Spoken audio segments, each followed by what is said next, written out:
No, zaśpiewajcie.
Nie patrzeć, miejscu, które nie jako gimnazja, co też.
Rozhodla som sa na konci tohto videa vám nechať taký krátky odkaz, pretože osobne by to bolo asi trochu ťažké.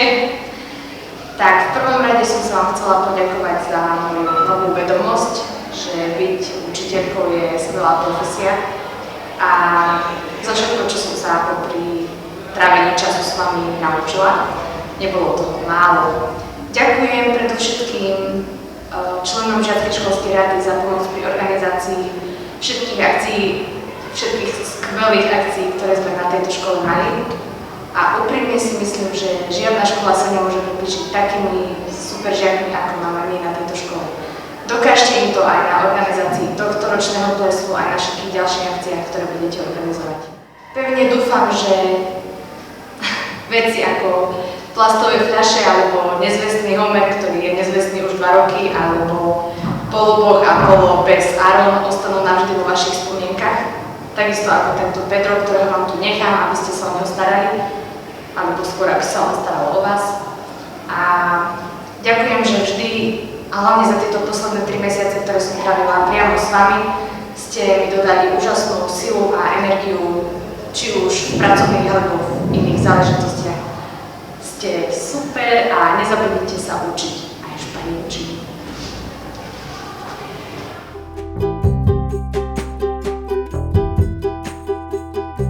Všetkým našim študentom a priateľom školy spoločne želám radostné a pokojné Vianoce.